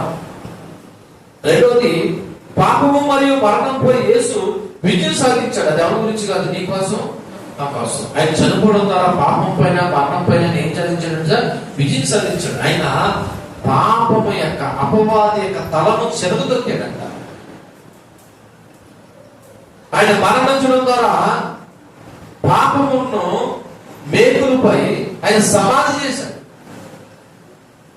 ఆయన శిలువ మీద చాలా మంది వెనకారం చేసినట్లు 3 మేకులు పిక్కోలేడు కదా ఆయన. ఆ మేకుల ద్వారా పాపం మీద లేదా మరణంపై ఏం చేసినట్టు సార్ విజయాన్ని పొందుకునే విధంగా చేశాడు. దేవుడికి మహిమ. ఆయన సందర్భంలో పేతురు ఆ పొన్నుడు యేసుప్రభువును పట్టుకున్నప్పుడు చెవి నరికేసినప్పుడు, ఇప్పుడు నా తండ్రిని వేడుకుంటే 12 శానలు ఊహిమ రాదా అని అడుగుతాడు. అంటే యేసుప్రభు తలుచుకుంటే ఆ మేకుల నుండి పీకోలేనివాడా? శిలువ మీద నుండి రాలేనివాడా? కాదు. ఆయన నిన్ను నన్ను బ్రతికించుకోవడానికి ఆయన సమాప్తమైపోయాడు. అంటే ఆయన మరణం అయిపోయాడు. ఇప్పుడు మనం ఏం నేర్చుకోవాలో తెలుసా? దేవుడు మనకిచ్చిన రక్షణ మనము సంపూర్ణం చేయాలి. మనము కూడా దేవుని యొక్క పనిని కూడా సంపూర్ణం చేయవలసిన అవసరం ఉంది. మీకు విషయం తెలుసా? యేసు ప్రభుకే కాదు పని, ఇక్కడ ఉన్న మనందరికీ కూడా దేవుడు ఏం చేశాడు? పని ఇచ్చాడు. ఆ పని ఏంటన్నా మనం గుర్తెరగా, ఒక తల్లిగానా, ఒక గృహిణిగానా, లేదా ఒక ఉద్యోగస్తురాలుగానా, ఒక సేవకురాలుగానా అన్నది ఏ పని ఇచ్చినా దేవుడు ఆ పనిని సంపూర్తి చేయాలి. సుమా, ఆ పని నువ్వు ఏం చేయాలి? సంపూర్తి చేయాలి, సంపూర్ణంగా చేయాలి. యేసుప్రభు చెప్పినట్లు నువ్వు నాకు అప్పగించిన పనిని సంపూర్ణంగా చేశానని ఒక రోజు దేవుడి దగ్గర ఏం చేయాలి? చెప్పాలి. ఒకరికి ఇంత ఇచ్చాడంట, 5 ఇచ్చాడంట. వాడికి ఎన్ని ఇచ్చాడంట? 2 ఇచ్చాడంట. ఒకరికి ఏం ఇచ్చాడంట? 1 ఇచ్చాడంట. వాడి సామర్థ్యాన్ని బట్టి దేవుడు ఎంత ఇవ్వాలో అంత ఇచ్చాడు. కానీ వాడు ఏం చేశాడు? భూమిలో బాధ పెట్టాడు. అంటే ఇప్పుడు దాని దేవుడు ఇచ్చిన పని సంపూర్తి చేసినట్ట చేయలేదంట. ఆ రోజున చాలా మంది దేవుడు ఇచ్చిన పనిని సంపూర్తి చేయలేని ఉన్నారు. వీళ్ళందరికీ కారణం ఏం కాదని మారు మనసు పొందుకుపోవడం అంతే. మారు మనసు పొందుకున్నవాడు దేవుడు ఇచ్చిన పనిని ముందుకు తీసుకెళ్ళడానికి ప్రయత్నం చేస్తాడు. మారు మనసు పొందలేనివాడు సిలువును ఎక్కడైతే పాతేసి ప్రయాణం ముందుకెళ్ళ. సిలువుతో నీ ప్రయాణం మొదలవ్వాలి, సిలువుతోనే నీ ప్రయాణం ఎండవాలి. ఇప్పుడు 6వ మాట మనకి ఏం నేర్పుతుంది తెలుసా? సమాప్తమైనది అనే విషయం మన జీవితంలో కూడా పౌలులాగా ప్రభువులాగా చెప్పగలిగే ఆధ్యాత్మిక స్థితిలోకి మనము వెళ్ళాలి. ఇక్కడ మాట గుర్తుపెట్టుకోండి, యేసు ప్రభువుకు అప్పగించిన పనిని పూర్తి చేసి సమాప్తమైందన్నాడు తప్ప సహనం చేసి అయిపోయిందని అనలేదు. ఈ రోజున మనము కూడా భక్తి జీవితంలో కడ వరకు మన విశ్వాసాన్ని కాపాడుకుని సమాప్తమైనదనే విధంగా మన బ్రతుకు ఉండాలి. అటువంటి కృప దేవుడు మనందరికీ ఇచ్చునుగాక. అటువంటి విశ్వాసంలో మనము నడుచునుగాక. ఈ మాట గురించి మనం కూడా ప్రార్థన చేద్దాం. లూకాసు వార్త 23వ అధ్యాయము 46వ వచనాన్ని చదువుదాం. అప్పుడు యేసు గొప్ప శబ్దంతో కేక వేసి, తండ్రి, నీ చేతికి నా ఆత్మను అప్పగించుకొనుచున్నానని నిన్ను ఆయన ఇలాగ చెప్పి ప్రాణము విడిచెను. 7వ మాట, సర్వ మానవాళి పట్ల దేవుడు చేసిన గొప్ప త్యాగం ఇది. ఎవరి పట్ల? సర్వ మానవాళి పట్ల. యేసు ప్రభు గాని ఆ మాట చెప్పి తన ప్రాణాన్ని గాని సిలువలో గాని విడిచిపెట్టకపోతే ఎప్పటికీ మనకి పాప క్షమాపణ ఉండేది కాదు, మనకు రక్షణ ఉండేది కాదు, నిత్య జీవము దొరికేది కాదు. ఇవన్నీ ఆయన ఒక్క మరణంతో మనకి దగ్గర చేశాడు. ఏం దగ్గర చేశాడు? నిత్య జీవాన్ని దగ్గర చేశాడు, రక్షణ దగ్గర చేశాడు, పాప క్షమాపణ దగ్గర చేశాడు. ఈ 7వ మాట గురించి మనం మాట్లాడుకుంటున్నప్పుడు యేసు గొప్ప శబ్దంతో కేకలేశాడు. చూడండి, ఆ చివరగా ఆ మాట చెప్పేసి తను చనిపోవడానికి తన శరీరంలో ఉన్న శక్తిని అంతా కూడబలుకుని ఆ గొప్ప శబ్దం అనే మాట ఎందుకు రాయాల్సి వచ్చింది తెలుసా? అక్కడ ఉన్న వాళ్ళందరూ కూడా ఆలకించారంట. అది చాలా గట్టిగా అరిచాడంట. బహుశా అంత ఓపుగా అక్కడికి ఎక్కడికి వచ్చిందో లేకపోతే ఏ విధంగా తెచ్చుకున్నాడో ఆయన గొప్ప శబ్దంతో ఆయన కేక వేయడం అనేది జరుగుతుంది. తండ్రికి తన ఆత్మను అప్పగించడం ద్వారా యేసు దేవుని యొక్క ప్రణాళికపై నమ్మకం ఉంచాడు. స్వచ్ఛందంగా దేవునికి లోపడ్డాడు, విధేయత చూపించాడు, తన పాత్రను నెరవేర్చాడు. 4 మాటలు. తన తండ్రికి తన ఆత్మను అప్పగించడం ద్వారా యేసు దేవుని ప్రణాళికపై ఏమిచ్చాడు? నమ్మకం ఉంచాడు. 2వది స్వచ్ఛందంగా దేవునికి లోపడ్డాడు. 3వది విధేయత చూపించాడు కుమారుడుగా. 4వది తనకి దేవుడు ఏ పాత్ర అయితే ఇచ్చాడో ఆ పాత్రను సంపూర్ణంగా నెరవేర్చాడు.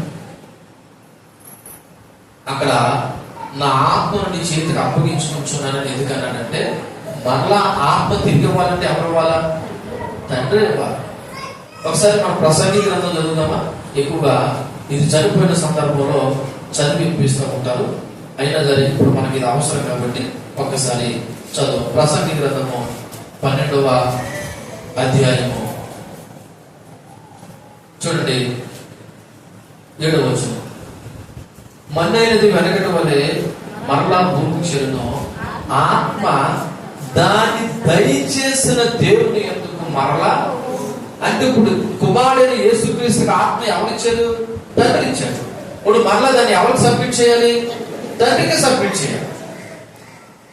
అందుకే ఇప్పుడు యేసుక్రీస్తుకి ఆత్మ ఎవరిచ్చాడు? తండ్రి ఇచ్చాడు. కాబట్టి ఇప్పుడు చనిపోయే ముందు కూడా మరలా ఇచ్చిన ఆత్మ ఎవరు సబ్మిట్ చేస్తాడు? తండ్రికి సబ్మిట్ చేస్తాడు. ఇప్పుడు మనం కూడా ఒకసారి ఆలోచన చేద్దాం. ఇక్కడున్న మన అందరిలోనూ ఆత్మ ఉంది. దాన్ని జీవాత్మ అన్నాను. పరిశుద్ధాత్మ వేరు. మనం జీవించడానికి దేవుడు ఏమి ఇచ్చాడు? జీవాత్మ ఇచ్చాడు. ఇప్పుడు ఆ జీవాత్మ కూడా ఒక రోజు చనిపోయినప్పుడు ఏమవుతుందో తెలుసా? అది ఎక్కడికి ఎవరైతే దయచేశారో ఆయన దగ్గరికి వెళ్ళిపోతుంది. ఇక్కడ ప్రాణం పోతుంది, మొన్న ఏంటంటే శరీరం విడిచిపెట్టబడుతుంది. అది తీసుకెళ్ళి ఏం చేస్తారు? బాధ పెడతారు. ఇక్కడ దేవుడు తన ఆత్మను అనగా యేసుక్రీస్తు తండ్రి అయిన దేవుడికి ఆత్మను అప్పగించడం ద్వారా ఆయన ఒక నిరీక్షణ తెలుసా? మరలా నేను పునరుత్థానం కలిగి జీవించాలంటే మరలా ఆత్మ నువ్వే నాకు దయచేయాలి. ఎందుకని నేను 3 రోజులు తిరిగి లేవాలా లేవకూడదా? లేవాలి. యేసు ప్రభు గాని ఒకవేళ చనిపోయి తిరిగి లేవకపోతే మనకి ఈ రోజున పునరుత్థానం అనేది ఉండేది కాదు. ఈ రోజున యేసు ప్రభు నమ్ముకోవడంలో కలిగే లాభం ఏంటో తెలుసా? చనిపోయినను తిరిగి లేస్తాం. అది ఎవరు ఇస్తారంటే, ఇదిగో మన ప్రభు అని యేసుక్రీస్తు ప్రప్రథముడుగా లేచాడు. ఆయన యందు నమ్మకించిన వారు కూడా ఒక రోజున ఏం చేస్తారంటే లేపబడతారు. కాబట్టి కుమారుడైన యేసుక్రీస్తు లేపబడాలంటే తన ఆత్మను ఎవరికైతే అప్పచెప్పాడో మళ్ళా ఆయనే మళ్ళా తమలో ఏం పంపించాలా? ఆత్మను పంపించి 3 రోజులు ఏం చేయాలా? తిరిగి లేపాలి. కాబట్టి ఇది భద్రంగా భద్రంగా తిరిగి ప్రాణాన్ని ఇచ్చేవాడికి అప్పచెప్పాలా ఆత్మను, లేకపోతే మన ఆత్మ లెక్కలేనట్టు అప్పచెప్పాలా? ఇప్పుడు మనం కూడా ఏదైనా ఒక విషయాన్ని కానీ ఒక బాధ్యతని కానీ ఇంటి తాళాలు కానీ అవగం చెప్తాం భద్రంగా ఉన్నవాడు. ఇప్పుడు యేసు ప్రభు తిరిగి 3వ దినాలు లేవాలంటే లేపేవాడి చేతికి తన ఆత్మను అప్పచెప్పాలా? మరి ఈ రోజున మన ఆత్మని ఎవరికి అప్పచెప్పుకుంటున్నాం? ఈ రోజున మన ఆత్మను అనగా మన దేహంలో ఇచ్చిన దేవుడు ఆత్మను నువ్వు ఎవరికి అప్పచెప్తున్నావు? యేసుక్రీస్తుకి అప్పచెప్పుకునే విధంగా బ్రతుకుతున్నావా, లేదా అపవాది గట్టి చేతిలో పెట్టి నీ ఇష్టానుసారంగా బ్రతుకుతున్నావా? ఒకసారి ఆలోచించి. ఈయన దేవుడు కుమారుడై ఉండి ఆత్మని ఎవరికి అప్పచెప్పాడంట? తండ్రి అని దేవుడు ఎంత విధేయత చూపించాడు ఆలోచన చేయండి. మరి మనము ఏమనంటే నా ఇష్టం, నా శరీరం, నా ఓపిక, నా బలము, ఎంతైనా పాపం చేస్తాను, ఎప్పుడైనా పాపం చేస్తాను, నువ్వెవడో నన్ను అడగడానికంటే నేను అడగను. ఆత్మ ఇచ్చిన వాడు ఒకరోజు నేను తప్పకుండా లెక్క అడుగుతాడు. ఎవరిదా ఆత్మ? నీది అనుకున్నావా? అసలు నీకేమైనా సంబంధం ఉందా? తల్లి గర్భంలో నువ్వు ఎలా పుట్టావో, పొలా పుట్టడానికి కారణం నీకేమైనా, నీ ప్రమేయం ఏమైనా ఉందా అన్నాను. నీకు దేవుడు ఇచ్చాడు ఆత్మ, దానికి నువ్వు లెక్క చెప్పాలి. నా ఇష్టం, నా ఓపుగా, నా బలం, నా శక్తి, నేను ఇష్టం ఉన్నట్టు ఉంటానంటే ఉండు. ఎంతకాలం ఉంటావు? ఓపుగా బలం ఉన్నంత వరకు ఉంటావు. తర్వాత ఏమైపోతావు? మంచాలు పడతావు. కానీ నువ్వు చేసింది చూసావా, దేవుడికి లెక్క చెప్తావు. అప్పుడు నువ్వు నీ పాప పనిని బట్టి, లేదా నువ్వు చేసిన పనిని బట్టి నువ్వు ఎక్కడ ఉండాలో అక్కడ అనేది ఉంటావు. కానీ ఇక్కడ నా ఉద్దేశం, దేవుడు చెప్పిన మాట ఉద్దేశం ఏంటంటే, తనకు తిరిగి ఆత్మను ప్రసాదింపజేసే వాడికి తన ఆత్మను అప్పగించుకున్నాను. సో ఇక్కడ దేవుని యొక్క సర్వభౌమాధికారంపై యేసుక్రీస్తు నమ్మకం ఉంది. ఎందుకు తెలుసా? మరలా నాకు తిరిగి ప్రాణం పెట్టే విధంగా, అంటే తిరిగి లేచేటువంటి సామర్థ్యం ఎవరిస్తారంటే నాకు తండ్రి అయిన దేవుడు ఇస్తాడని దేవుని యొక్క సార్వభౌమ అధికారంపై నమ్మకం ఉంచాడు. రెండవది, ఇక్కడ యేసుక్రీస్తు రక్షణ హామీ ఇచ్చాడు. ఏంటన్నా? పునర్జీవితం, రక్షణ కాదు, పునర్జీవితానికి హామీ ఇచ్చాడు. ఏంటో తెలుసా? ఇదిగో నేనైతే ఎలా తిరిగి లేస్తానో, నా యందు విశ్వసించిన వారు కూడా ఏమవుతారు? తిరిగి లేకపోడతారు. ఎందుకంటే నా ఆత్మను తండ్రి అయిన దేవునికి అప్పగించుకున్నాను. మూడవది, ఆ యేసు ప్రభు ఆ మాట అనగానేనంట ఆలయము తెర చిరిగిపోయిందంట. మీకు తెలుసు కదా, ప్రత్యక్ష గుడారంలో 3 నమూనాలు ఉంటాయి. ఒకటి ఆవరణము, పరిశుద్ధ స్థలము, అతి పరిశుద్ధ స్థలము. పరిశుద్ధ స్థలానికి అతి పరిశుద్ధ స్థలానికి మధ్యలో ఏముంటుందంటే ఒక అడ్డు తెర ఉంటుంది. యేసు ప్రభు ఈ మాట చెప్పి, నా తండ్రి నా ఆత్మను నీ చేతికి అప్పగించుకుంటున్నానని చెప్పి ప్రాణం విడిచిన వెంటనే అంట ఆ మధ్యలో ఉన్న తెర ఏంటంటే 2గా చిరిగిపోయిందంట. దాని అర్థం ఏంటో తెలుసా? నువ్వు యేసు ప్రభుతో డైరెక్ట్ గా మాట్లాడేసేసారి, మధ్యవర్తి ఎవరు లేవు. ఆ మధ్యవర్తి ఎవరంటే యేసుక్రీస్తే. అప్పుడెవరు? నువ్వు ఏదైనా సమస్య పట్టుకుని వచ్చి ఎవరు చెప్పాలా? యాజకులు చెప్పాలి, ప్రధాన యాజకులు చెప్పాలి. ఆ ప్రధాన యాజకులు వచ్చి ఇక్కడ దేవుడితో చెప్పేవాడు. ఇప్పుడు అలా కాదు, నువ్వే డైరెక్ట్ గా ఎక్కడికి వచ్చి ఎవరితో మాట్లాడచ్చు? దేవుడితో మాట్లాడచ్చు. ఎవరి ద్వారా? యేసుక్రీస్తు ద్వారా. అందుకే లాస్ట్ లో ఏమని ప్రార్థన చేయాలి తెలుసా లావణ్య? యేసుక్రీస్తు నామంలో అడుగుచున్నాను తండ్రి అని అన్నారు. అంటే అర్థమైనా తెలుసా? ఆ ప్రార్థన ఎవరి నామంలో అడిగావు? యేసుక్రీస్తు నామంలో ఎవరిని అడిగావు? తండ్రి అయిన దేవుని అడిగావు. అంటే ఇప్పుడు నీకును తండ్రి అయిన దేవుడికి మధ్యవర్తి ఎవరు? యేసు ప్రభువే. పాస్టర్ గారితో పని ఏమీ లేదు. నువ్వు ప్రార్థన చేయాలనుకుంటే